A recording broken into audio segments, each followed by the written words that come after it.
Je désactive les actionneurs.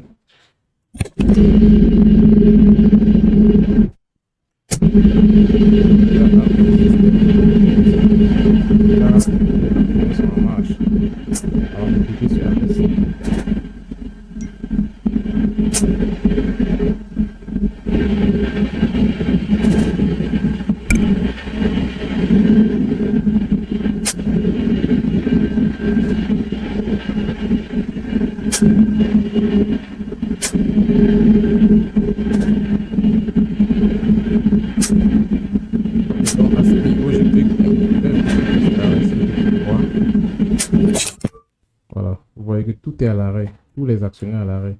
Donc c'est en fait ce que je voulais. Et je pense que je peux relancer en cliquant sur dépasse ici.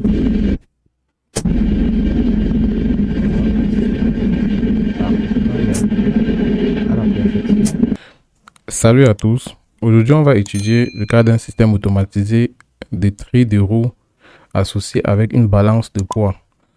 Alors, on va d'abord faire la maquette dans Factory.io et puis on va aller programmer le graph7 sur TIA Portal. Donc, je vais rapidement ouvrir Factory.io.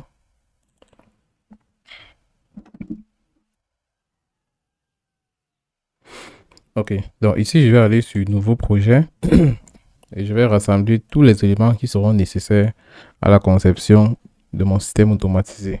Alors, on va d'abord prendre la balance de poids. Donc, on commence par la balance de poids.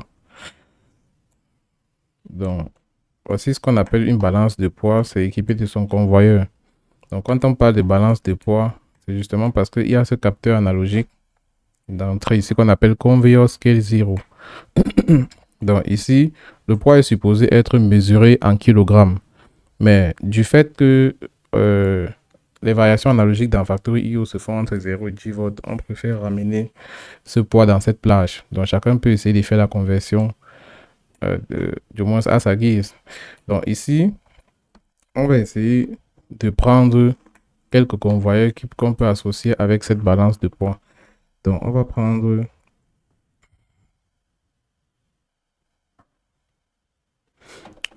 un convoyeur de 4 mètres.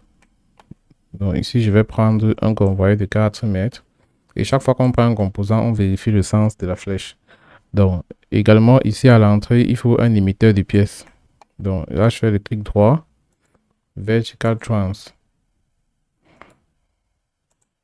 Je monte et puis je le dépose sur le convoyeur. Donc, je fais une descente et je me rassure qu'il est bien positionné. Ok. Donc, ici, j'ai le convoyeur 1. Donc, je vais l'appeler convoyeur 1. Ok. Donc, ici, j'ai Conveyor Scale 0- et Conveyor Scale 0+. Donc, le convoyeur de la balance de poids peut être pivoté soit dans ce sens, soit dans le sens ici. Bref, peut tourner dans le sens ci ou dans le sens inverse. Donc, je vais essayer d'abréger. Ici, je peux appeler ça CS+, c'est-à-dire Conveyor Scale+. Et ici, j'ai CS-. CS-. Ok. Donc, au milieu ici, je vais changer ça. Donc, change Conveyor Scale 0 Wake. Comme mon tutoriel, c'est beaucoup plus pour les francophones. Je vais rapidement traduire. J'appelle ça balance de poids. Et je mets le volt entre parenthèses. Pour dire que le poids ici est mesuré en volts et non en kilogrammes comme vous le pensez. Donc, je vais rapidement continuer. Après cette balance de poids, je vais prendre un convoyeur de 2 mètres. Ok, donc là, je le colle sur la balance de poids et je vérifie le sens de la flèche. Maintenant, je vais donc prendre le trieur de roue. Donc ici, j'ai un composant ici qu'on appelle Pop-up Wheel Sorter. C'est ça qui est le trieur de roue parce que effectivement ici, vous avez des roues qui tournent et vous pouvez changer le sens. Donc vous pouvez décider de tourner, de pivoter les roues à gauche ou à droite. Et ça, c'est pour la rotation des roues. Pop-up Wheel Sorter. Donc, celui-ci, on peut le configurer en digital plus ou moins. Tout comme on peut le laisser en digital. Quand on dit digital plus ou moins, ça veut dire que si j'active ça, je peux pivoter je peux faire tourner les roues dans le sens ci ou dans le sens inverse. Donc, puisque je ne veux pas ça, je vais laisser simplement sur digital. Donc ici, je vais nommer cette partie-ci pivoter. Ok. Donc ici, euh,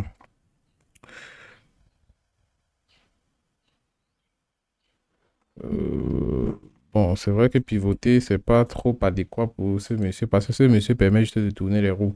Je vais mettre roter ici au milieu. Ok. Donc ici, je vais mettre pivoter à gauche. Donc je peux abréger ça PV gauche. Et ici, je mets pivoter à droite. Donc là, j'ai PV droite. Ok. Donc, je vais le positionner juste après le convoyeur de 2 mètres. Et je pense que la hauteur ici est très importante. Donc ici, vous pouvez simplement faire une translation verticale. Puis vous allez mesurer la hauteur par rapport au convoyeur précédent. Donc ici, j'ai le convoyeur 2. Ok. Donc, tout autour de ce monsieur, j'ai d'autres convoyeurs. Donc, je vais prendre un convoyeur de 4 mètres. Je vais activer la rotation. Et là, je me rends compte que la flèche est dans l'autre sens. Donc, je retourne ça dans ce sens-ci. Et je le positionne juste à côté du trieur de roue. Donc, ici, je vais faire la recopie. CTRL-C, CTRL-V. Et je vais activer la rotation pour que la flèche regarde l'autre sens.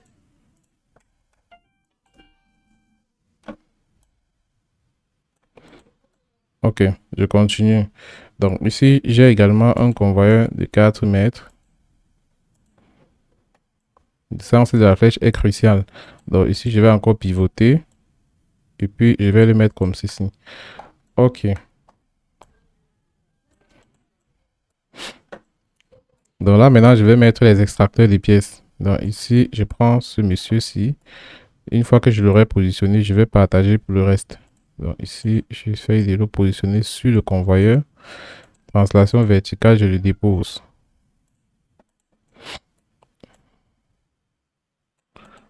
Ok. Donc là, je fais CTRL-C. Je viens là, je fais CTRL-V. Là, ce que je gagne en temps, c'est qu'il me conserve la hauteur. Donc je reviens ici. Je fais CTRL-V également. Et j'active juste la rotation. Donc là, je vais bien le positionner sur le convoyeur. Ok.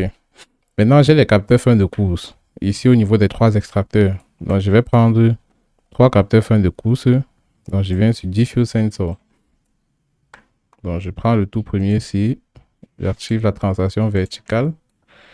Et je le fais tourner dans le sens ici. Translation horizontale. Et je le positionne. Donc là, je viens de positionner ce premier capteur fin de course. Donc, je vais l'appeler FC1. OK. Donc, déjà que j'ai FC1, je peux faire un CTRL-C. Ici, je viens faire CTRL-V pour avoir FC2. OK. Donc, on doit toujours se rassurer que le capteur est juste avant l'extracteur. Là, le faisceau du capteur s'est perdu dans l'extracteur. Donc, je vais le ramener un peu devant. OK. Donc, la pièce doit absolument toucher le capteur avant de disparaître ici. Donc, ici, j'ai FC2. FC2. Et enfin, j'ai FC3 ici. Donc, j'essaie de ramener la tête du capteur. OK. Donc là, je vais nommer FC3. Fin de course 3. Et je vais également nommer mes convoyeurs. Donc ici, j'avais convoyeur 2. Ici, j'ai convoyeur 3. Ici, j'ai convoyeur 4. Donc là, je vais mettre convoyeur 4. Convoyeur 4.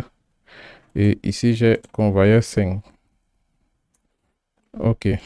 Donc là, je viens de positionner tous mes différents convoyeurs. Je vais mettre des objets pour aligner le déplacement. Comment dirais-je? Des objets alignés, quoi. Lorsqu'on utilise ces objets, c'est pour permettre le guidage des différents composants qui vont venir de l'émetteur. Donc ici, je vais activer la rotation et je vais essayer de faire une translation verticale. Ok, donc celui-ci est déjà sur le convoyeur. Je le ramène un peu à gauche. Je fais CTRL-C, CTRL-V à côté. Et j'active simplement la rotation.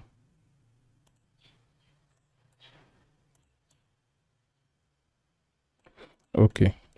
Donc là, je viens de positionner les objets pour le guidage. Pour le guidage, parce que lorsque la pièce va traverser le trieur de roue, la pièce ne va pas venir de façon uniforme. Du moins, la pièce ne sera pas alignée sur le convoyeur. C'est ce que je voulais dire. Donc, du coup, cet outil de guidage va permettre en sorte que la pièce trouve la bonne position sur le convoyeur. Donc, on va rapidement copier ces deux outils et on va les utiliser ailleurs. Donc, ici, je vais coller ça et je vais également coller ça ici. OK. Donc, le plus important, c'est de le rapprocher du trieur de roue pour qu'il guide les pièces le plus tôt possible, quoi. OK. Donc ici, je vais également sélectionner les deux ici et j'active la rotation. Non, je suis plutôt allé activer la rotation du convoyeur. OK. Donc là, j'essaie de rapprocher un peu et je crois que c'est bon.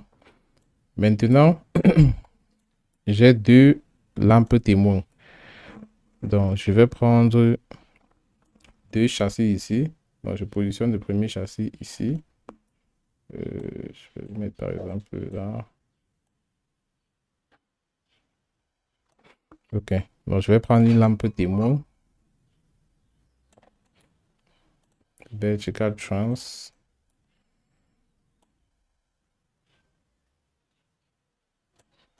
Et j'active translation verticale. Donc, celui-ci, je vais l'appeler lampe 1. Et je vais copier les deux. CTRL-C. Et je me retrouve de ce côté. Je fais CTRL-V. Donc, il faut toujours se rassurer que les deux sont alignés. Je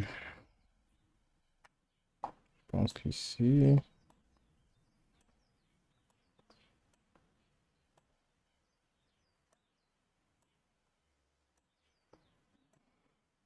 OK.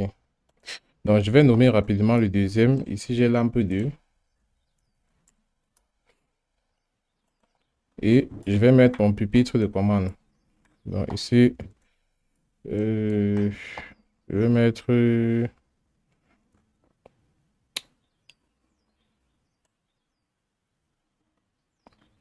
Bon, c'est vrai que ça sera un peu encombrant parce qu'il n'y a qu'un seul bouton sur le pupitre de commande. Je peux positionner le bouton là, ici. Donc là, je vais prendre un bouton pour soit normally open. Donc lorsque vous prenez un bouton, vous allez souvent constater que lorsque vous prenez un bouton, il s'affiche comme ceci. Ça veut dire qu'il est juste retourné dans le sens inverse. Donc il faut tout simplement activer la rotation ici pour le mettre en vue de face. Donc ici, je vais activer la translation verticale. Donc là, j'ai une translation verticale et je positionne ça comme ceci. OK. Donc là, maintenant, je vais configurer mon bouton. Donc, première des choses, je mets la couleur verte parce que c'est un bouton de départ cycle. Donc ici, j'ai DCY et ici, j'ai le voyant du bouton. Donc, je vais appeler ça voyant DCY. OK.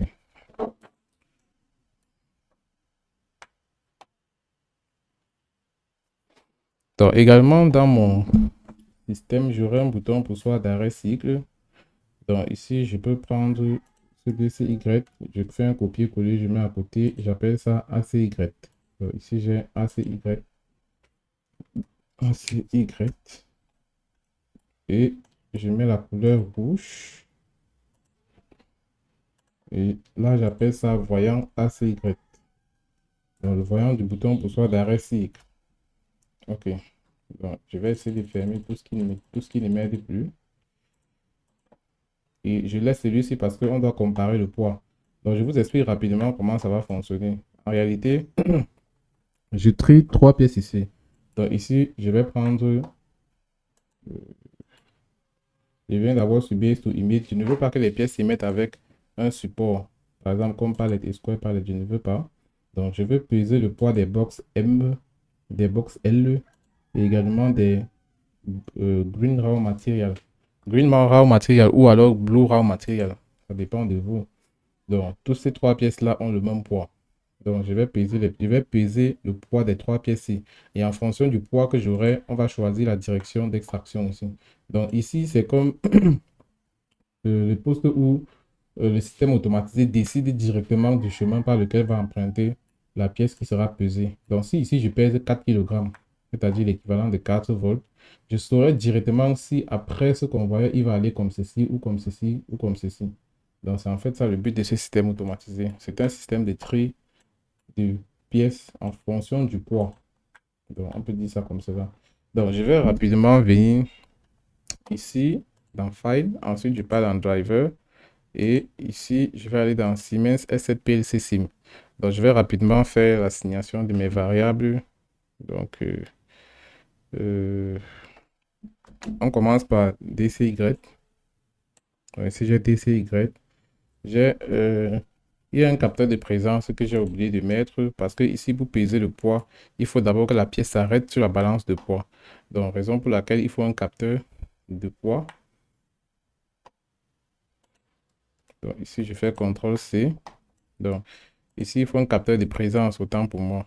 Tout à l'heure, j'ai dit capteur de poids. Je voulais dire capteur de présence. Donc, un capteur qui va signaler qu'effectivement, la pièce est déjà sur la balance de poids. Donc, ce capteur, on va le positionner ici au milieu. OK. Donc, on va appeler ça capteur de présence. Donc, je peux abréger ça capteur de présence. OK.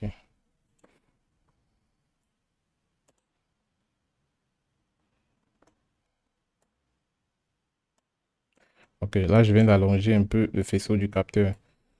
Donc, je pense que le système a été parfaitement construit par le biais de cette maquette. Donc, je reviens ici dans Drivers. Ici, à I0.0, on a plutôt DCY. Ensuite, on a le capteur de présence. Après ça, on a fin de course 1, fin de course 2, fin de course 3. Et du côté des sorties, on a CS+, c'est-à-dire que le convoyeur tourne dans le sens positif. Ici, on a CS-. Ensuite, on a convoyeur 1, convoyeur 2, convoyeur 3, convoyeur 4 et convoyeur 5. Ensuite, on a deux actions, pivoter à droite et pivoter à gauche. Donc, ici, j'ai pivoté à droite, pivoter à gauche. Ensuite, j'ai roté. Après ça, j'ai lampe 1 et lampe 2. Lampe 2. Et enfin, j'ai le voyant de DCY. Donc, j'ai le voyant DCY. J'ai également le voyant de ACY. Et de ce côté, j'ai également ACY comme dernière variable. Donc, là, je viens de finir avec tout ce qui concerne Factory IO. Donc, je peux rapidement aller dans Tia Portal pour programmer notre système automatisé. Et lorsqu'on part dans Tia Portal, il faut toujours filmer cette partie-ci parce que les mêmes variables d'entrée seront adressées dans Tia Portal avec les mêmes adresses. Donc, c'est la raison pour laquelle je conseille toujours de filmer le microcontrôleur-ci avec tout son brochage. Comme ça, on aura la possibilité de déclarer facilement les variables en respectant l'ordre dans Tia Portal. Donc, ici, je double-clique sur Tia Portal VCS. Ok, donc lorsqu'on sait qu'on a affaire à un travail qui concerne Tia Portal et Factory IO, lorsqu'on veut ouvrir Tia Portal, la première étape, c'est d'ouvrir d'abord le template. Donc ça, c'est le fichier du template que j'ai précédemment ouvert. Je vais rapidement cliquer sur Ouvrir. Ok, donc à cette étape, je vais aller sur Ouvrir la vue du projet. Ok, lorsqu'on est à ce niveau, la première étape, c'est de déclarer les variables. Donc comme je vous ai dit, les mêmes variables qu'on a dans Factory IO à ce niveau, au niveau du microcontrôleur, on va aller les adresser avec les mêmes numéros des adresses. Donc, je viens ici dans variable API. Je vais créer deux tables de variables, une table pour les entrées et une table pour les sorties. Donc, je vais rapidement renommer le premier ci. Donc, je passe sur renommer, j'appelle ça variable d'entrée. Et le deuxième, j'appelle ça variable de sortie. Ok, donc sur les variables d'entrée, je déclare exactement les mêmes variables que j'ai dans Factory IO. On commence par DCY, ensuite on a le capteur de présence, ensuite on a le capteur fin de course 1 et on a fin de course 2 et 3. Donc je peux faire la recopie de celui-ci et il va changer juste le dernier numéro et il change automatiquement les autres numéros des adresses. Donc le dernier capteur que j'ai ici, c'est la balance de poids. Balance de poids. Donc mettons plutôt balance poids et on précise entre parenthèses que ce poids est mesuré en volts. Et enfin, on a ACY. Donc là, j'ai ACY.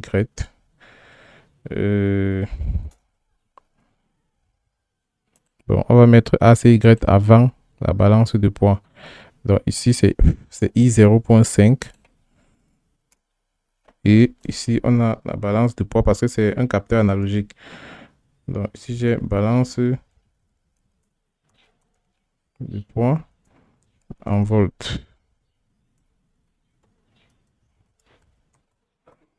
Ok. Donc ici, c'est un capteur analogique. Donc on va mettre ça en réel parce qu'il y a des valeurs qui seront lues avec la virgule. Donc c'est la raison pour laquelle on met ça en réel. Et ici, son adresse c'est pourcentage ID30. Donc je vais vérifier dans Factory IO. Je n'ai pas encore adressé mon capteur analogique. Voici mon capteur analogique ici. Balance de poids. Donc je viens ici dans Drivers. Je prends balance de poids. Je mets sur ID30. À ne pas oublier. Donc je reviens ici. Dans Tiers Portal, je déclare les variables de sortie. Pour les variables de sortie, on a CS+. Ensuite, on a CS-. Ensuite, on a 5 convoyeurs. Donc, je prends le premier convoyeur 1.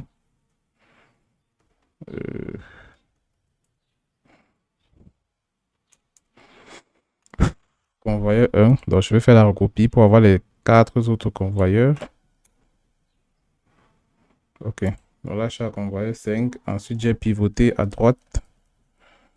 Pivoté à gauche. Ensuite, j'ai roté. Lampe 1. Lampe 2. Voyant DCY.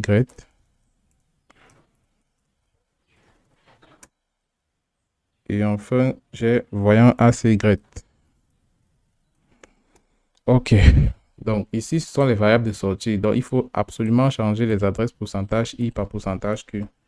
Donc, une fois que j'ai changé l'adresse du premier, je peux faire la recopie pour changer le reste. Ça me permet de gagner en temps. Donc là, je viens de finir avec la déclaration des variables. Je reviens dans le bloc de programme. Donc ici, je vais ajouter 2 blocs. On commence par le bloc d'initialisation du graph7, l'OB Startup.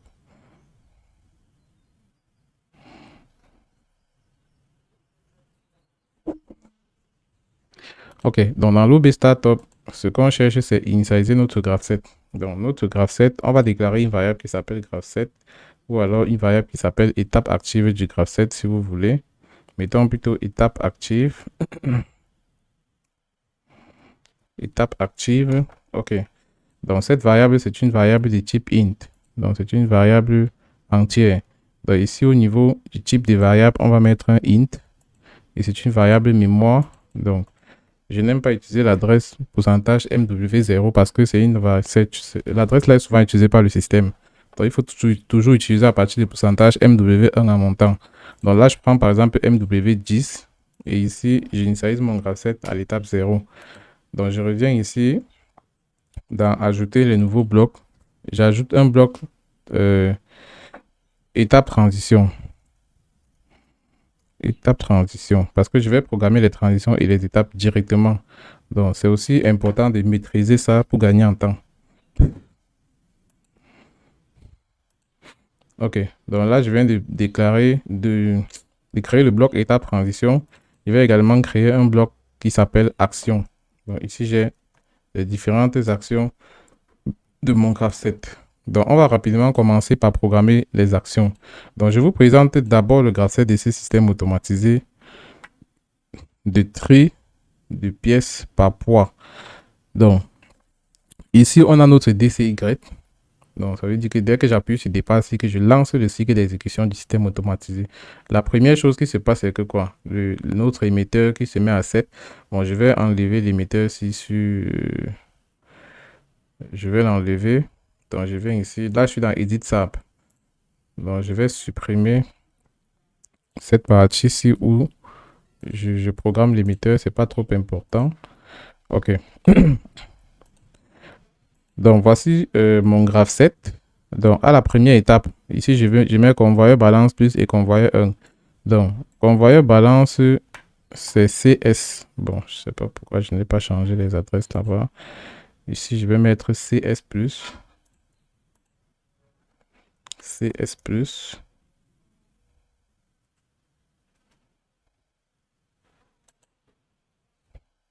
CS. Est-ce qu'il n'y va pas? Si j'ai... Euh, 7. OK. Donc, ici, j'ai également CS plus. Et là, j'ai également CS plus. Ici, j'ai CS plus.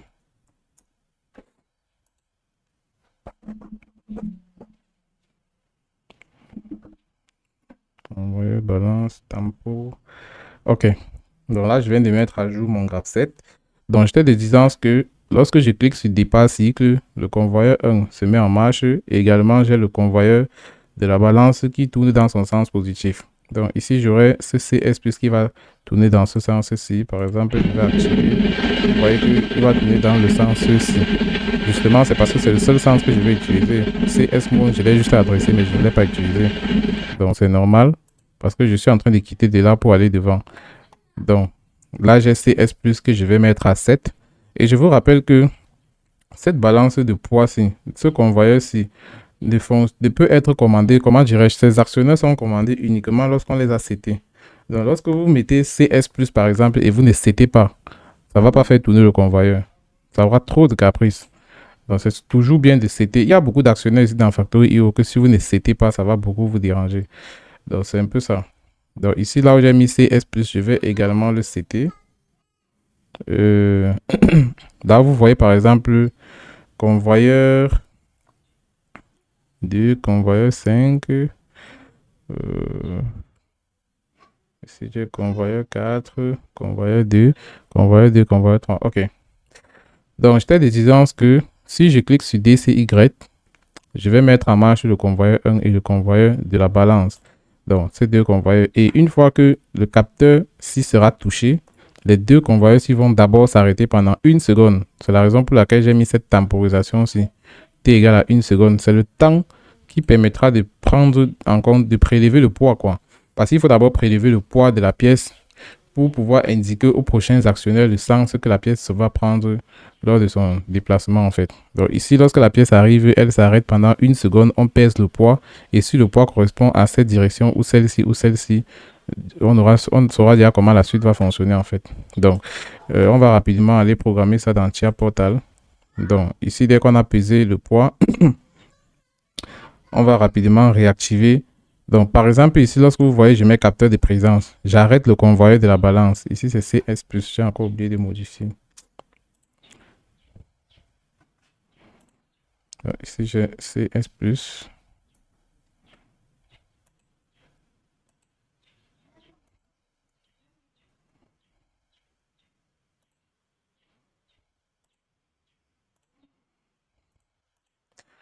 OK. Donc, j'étais en train de dire que lorsqu'on touche le capteur de présence, la première chose à faire, c'est d'arrêter d'abord les deux convoyeurs. Donc, on les arrête d'abord, le temps de peser pendant 1 seconde et ensuite on les redémarre. Donc, vous allez remarquer que ici, j'ai convoyeur 1 recette et j'ai convoyeur balance recette. Maintenant, une fois que le poids a été pesé, ce que je redémarre, c'est le convoyeur de la balance. Donc, ce CS plus là. Donc, je le redémarre. Vous allez voir que j'ai mis CS plus ici. Également, j'ai mis CS plus ici. Mais le convoyeur 1 reste à sa position repos. Voilà. Donc, il se met en marche uniquement lorsqu'on a touché l'un des trois capteurs fin de course ici. Donc, lors de la simulation, vous allez mieux comprendre. Donc, ici, on va revenir dans Tia Portal. On va rapidement programmer les actions. Donc, ici, j'ai mon étape active. Je compare l'étape active du graphe 7 à l'étape 1. Et ici, qu'est-ce que j'ai? J'ai convoyeur 1. Après ça, j'ai CS+. Donc là, j'ai CS+. Après, j'ai roté.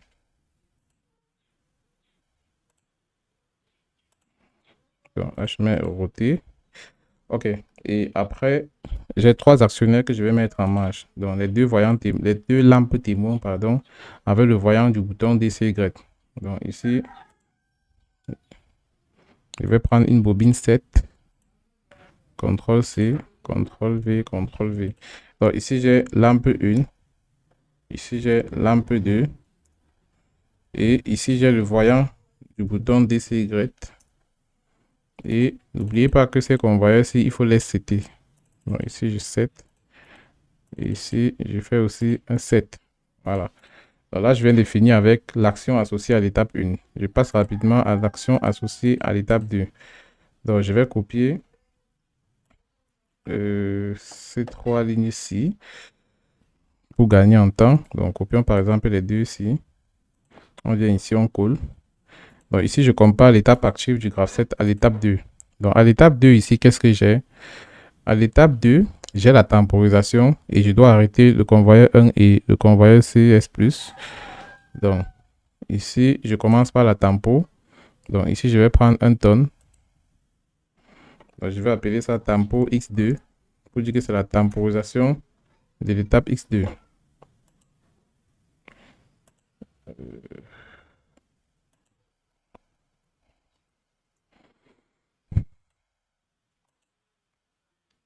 Donc, ici, j'ai une tempo d'une seconde. Donc, je vais mettre 1 avec petit s. Et ici, j'efface ça. Et ensuite, je vais arrêter CS+. Donc, je vais mettre recette. Et ici, je prends également une autre bobine recette. CTRL-C, CTRL-V pour resetter le convoyeur 1. OK. Donc là, je peux passer à l'étape 3. Donc, pour l'étape 3, je prends toujours étape active. Je compare l'étape active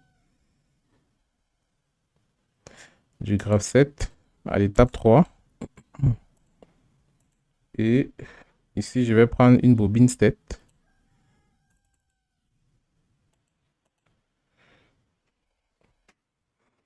OK. Donc ici, le capteur a déjà pesé le poids de la pièce. Donc ici, je vais prendre une bobine 7. Je vais resetter. Je vais encore setter CS+. Parce qu'une fois qu'on a pesé le poids, la même balance de poids doit encore se mettre en marche pour évacuer la pièce. Donc ici, je vais ouvrir plusieurs blanches. Bon, on va prendre 2, 3, 4. OK. Donc ici, je vais faire un CTRL-C, CTRL-V, CTRL-V, CTRL-V. Et là, j'ai également CTRL-V. Donc ici, j'ai convoyeur 2 d'après le graphe 7 parce que ici, j'ai convoyeur 2, j'ai CS+, j'ai PV gauche et j'ai convoyeur 4.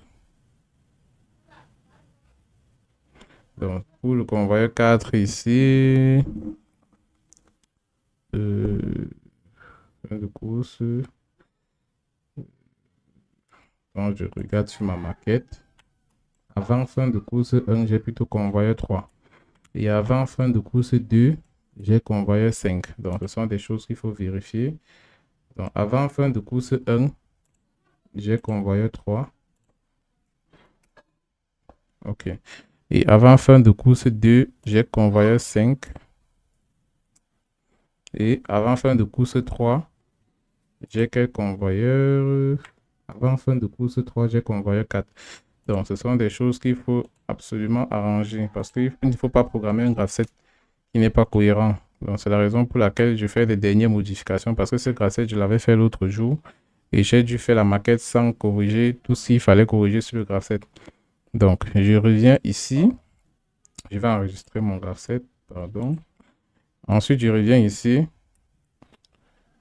J'ai déjà tout vérifié dans Factory. Donc, je reviens ici dans Tia Portal. Ici, j'ai convoyeur 2. Ici, j'ai convoyeur 3. Ensuite, je vais activer PV gauche.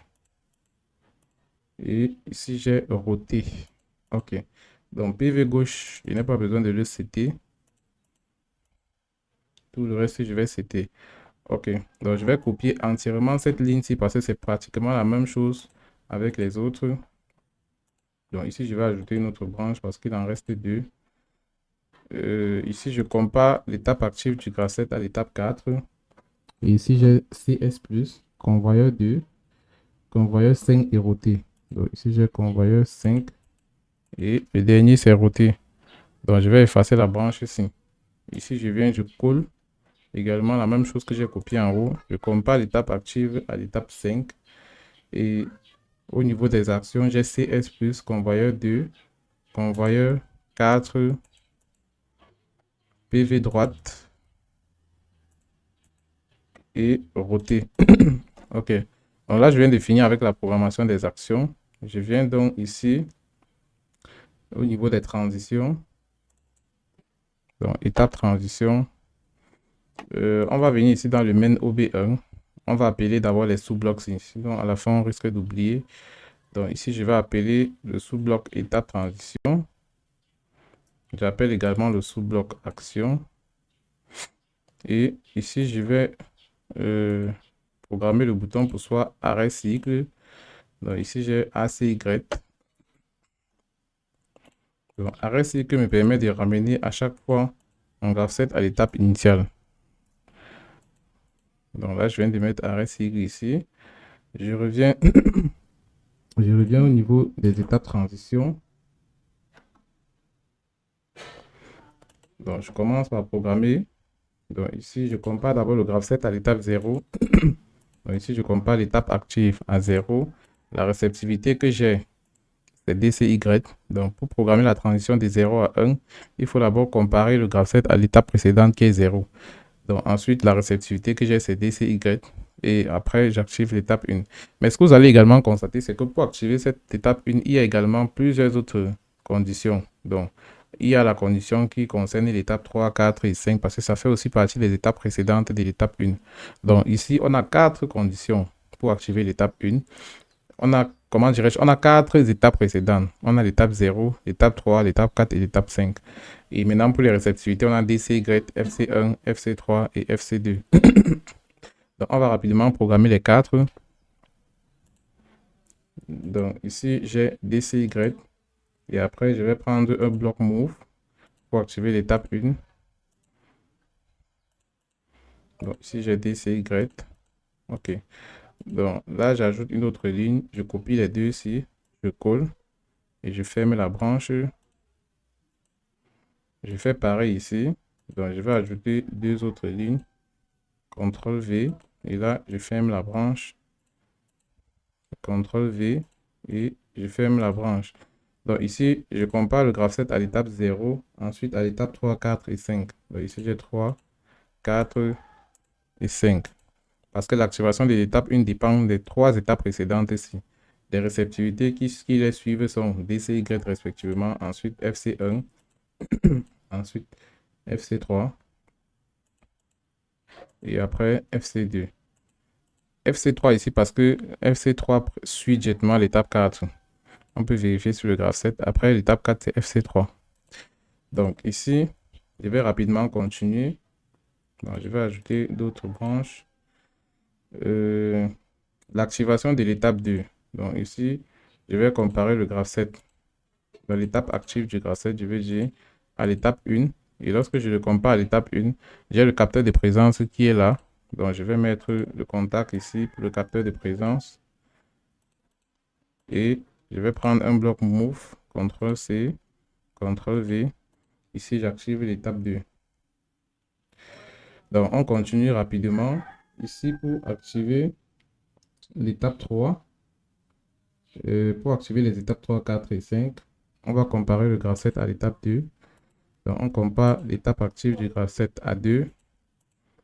Ensuite, on a une temporisation qu'on doit vérifier. Donc, c'est le temps de l'étape 2.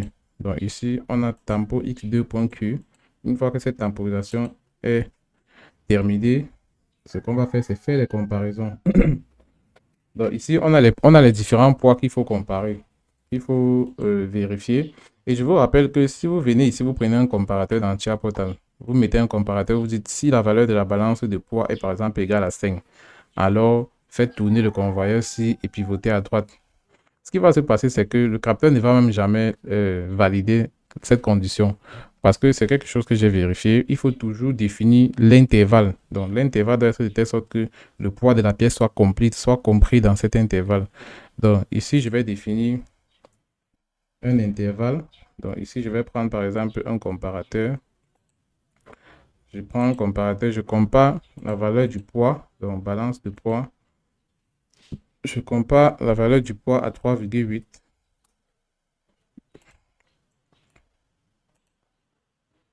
Et je vais vous expliquer pourquoi je prends ces valeurs. En réalité, avant d'aller comparer le poids et de choisir les pièces qui vont sortir, on vient d'abord tester le poids ici là pour faire le graph set. Donc, je prends par exemple la box L parce qu'il faut que tout le monde comprenne. Donc, ici, je fais une translation verticale. Je le ramène sur la balance de poids et puis je pose sur la balance. OK. Donc là, je vais essayer de lancer. Et lorsque je lance la simulation, vous voyez que le poids qui s'affiche ici, c'est 7,5. Ce poids est différent lorsque je change de pièce. Donc, ça, c'est une pièce, ça, c'est un carton qui pèse 7,5 kg. Donc, ce qui correspond à 7,5 volts ici. Donc, je vais changer. Je change ce carton-ci. Je prends par exemple ce Green Raw Material. Et vous allez constater que ça n'a pas le même poids. Donc, là, je vais me rassurer qu'il est sur le convoyeur. OK. Donc, je lance la simulation. Et vous voyez que cette pièce verte ici pèse 4 kg. On continue. Donc, je vais effacer. Je viens ici, je prends une box M. Et là, je fais vertical trans. Je le pose sur le convoyeur. Je lance la simulation et vous voyez que ça pèse 5 kg. Donc, c'est comme ça qu'on teste le poids des différents objets qu'on va essayer d'évacuer avant de faire le graph set. Parce que ce sont des choses qu'il faut faire avant de faire le graph set. Donc, je ne peux pas faire un graph set et je me permets de venir dire ici que, bon, si la tempo du capteur de présence, comment dirais-je, si la tempo de paysage est terminée, vérifiez que le poids, par exemple, est de 4 volts avant d'activer cette action-ci là. Je ne saurais pas comment expliquer ça à un interlocuteur. Donc, c'est la raison pour laquelle je suis allé peser les différentes pièces pour que vous sachiez d'où viennent ces valeurs-ci. C'est-à-dire P égale à 4 volts, P égale à 5 volts et P égale à 7,5 volts. Donc, ça correspond au poids des trois pièces que je viens de mesurer ici. Donc, je peux revenir dans Chia Portal. Et là, je suis en train de dire que, par exemple, je veux donner la condition pour la pièce qui pèse 4 volts. Donc, je prends une plage. Si le poids de la balance est supérieur à 3,8 et ce même poids est inférieur à 4,2, donc là, je peux mettre par exemple 4,2 et je mets inférieur. Donc, dans Chiapota, lorsque vous utilisez supérieur et inférieur, ça veut dire que ça, c'est un intervalle que vous venez de créer. Donc, la valeur de 4 est comprise dans cet intervalle-ci, en fait.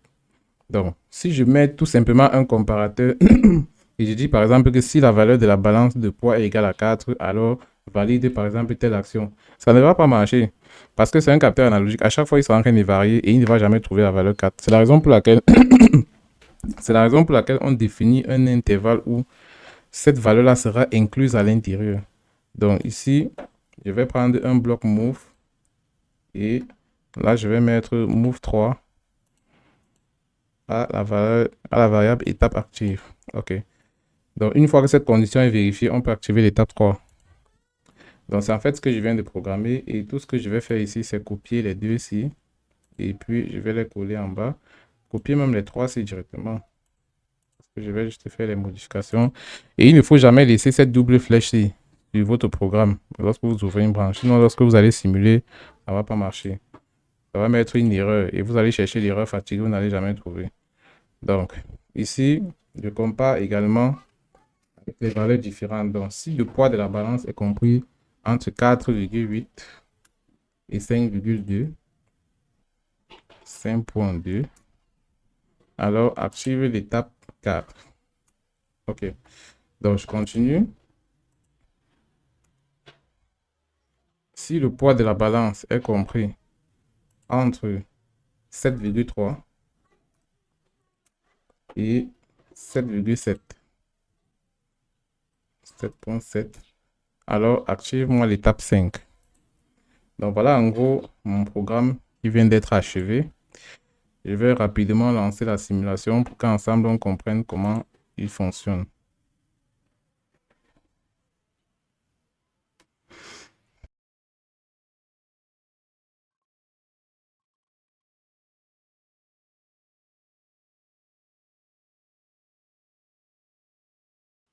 Ok, donc ici je vais activer la visualisation du code pendant la simulation. Là, j'ai mon étape 0 qui est déjà active. Donc, je vais venir dans Factory IO et je vais connecter. Donc, n'oubliez jamais de venir dans Drivers et vous connecter. Ok, donc une fois que c'est fait, je vais revenir ici. Je démarre la simulation. Je désactive les actionnaires aussi, puisque ça encombre. Et là, je vais venir cliquer sur effacer.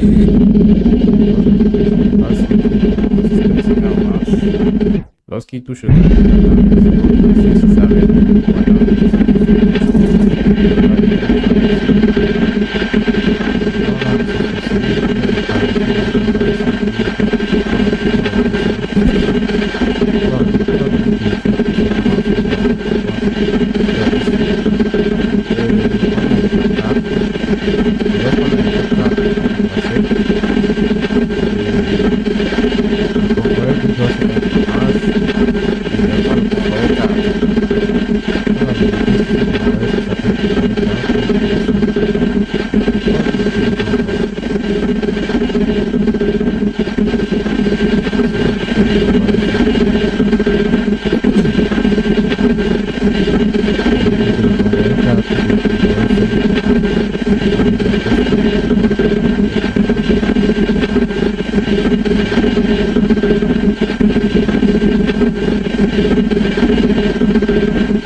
Je vais charger à nouveau le programme dans l'automate virtuel.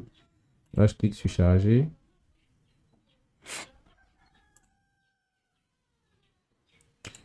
Et on va relancer notre simulation. Donc ici, je vais cliquer sur départ cycle. Donc, ce qui fait ce qu'on obtenir, c'est les raccourcis. Donc là, on s'arrête.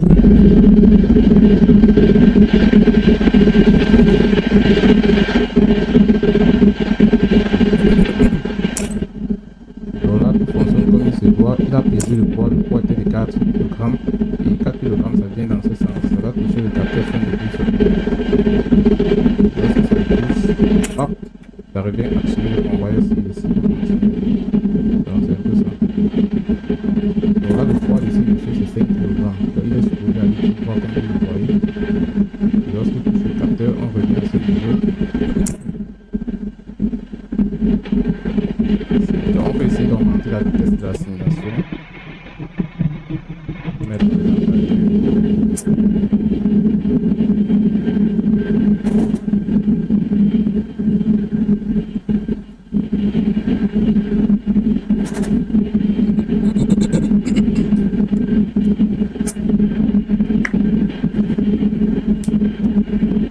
voyez que les outils de guidage sont très importants parce que les pièces, lorsqu'elles quittent cette position-ci, ça n'arrive pas étant centré sur le convoyeur. C'est la raison pour laquelle il faut les outils de guidage.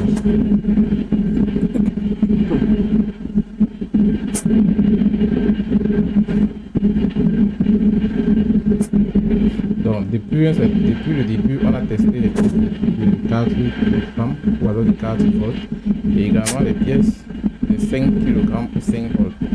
Donc, ce gros carton-ci là, c'est une pièce de 7,5. Vous voyez la balance de poids, donc ça va venir dans ce sens.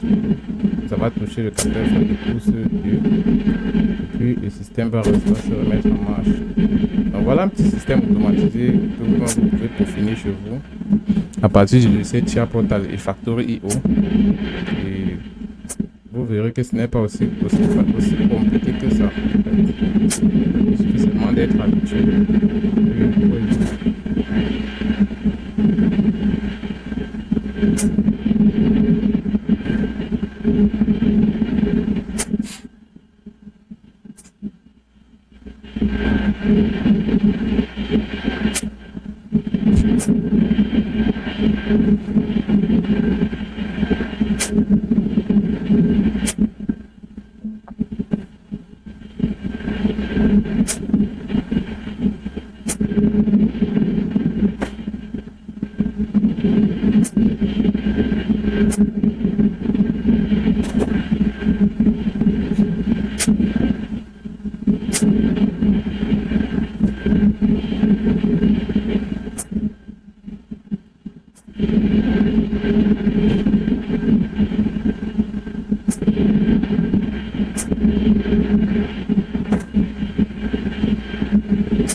Ok, donc à tout moment sur mon système automatisé, je peux arrêter le cycle en cliquant sur ACY. Donc, on va rapidement finir sur ACY. Voici une donne un résultat.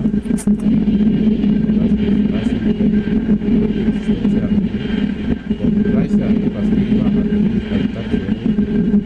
Donc, vous voyez que les composants de cycle sont restés à 5. Normalement, quand on clique sur ACY, ça doit resetter également tous les actionnaires. Donc, c'est un truc qu'on peut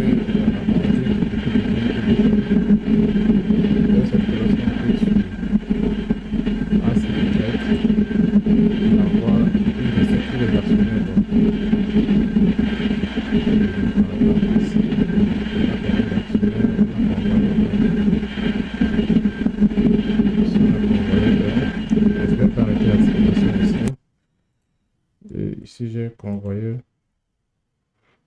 1. Donc là je vais mettre recette. Ok, donc ici je peux copier celui-ci, je colle ici. Bon, on va ajouter autant de branches que possible. Donc, je colle là, je colle, je colle, je colle et je colle. Donc ici j'ai convoyeur 2, ici j'ai convoyeur 3, ici j'ai convoyeur 4, ici j'ai convoyeur 5.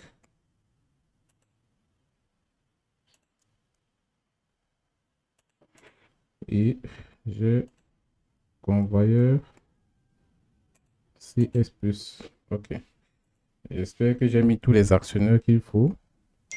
Il y a également roté. Ici, il y a tourné, pivoter à gauche, pivoter à droite, pardon.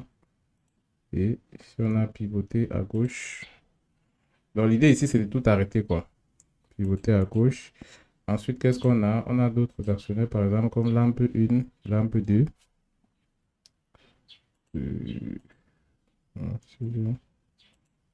J'ai par exemple le voyant les DCY que je vais arrêter. Ici, j'ai lampe 1 et lampe 2. Donc, lampe 1 et lampe 2. Ok, donc on va un peu essayer de simuler ça pour voir si ça nous rassure.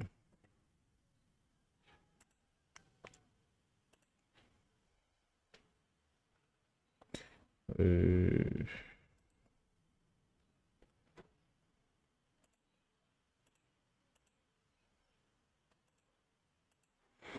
Ok, donc je reviens dans Factory IO, je démarre la simulation, je clique sur départ cycle. Bon, je vais désactiver tous les actionneurs et capteurs. Bon, je désactive les actionneurs.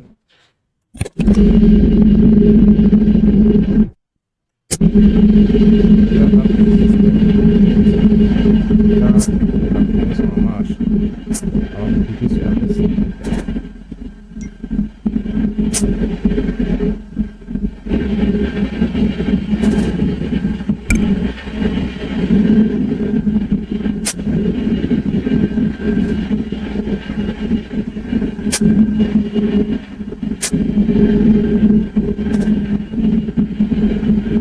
Ok, donc à ce niveau, je clique, je vais juste cliquer sur l'arrêt sélectif 3. Voilà, vous voyez que tout est à l'arrêt, tous les actionnaires à l'arrêt. Donc, c'est en fait ce que je voulais. Et je pense que je peux relancer en cliquant sur départ cycle.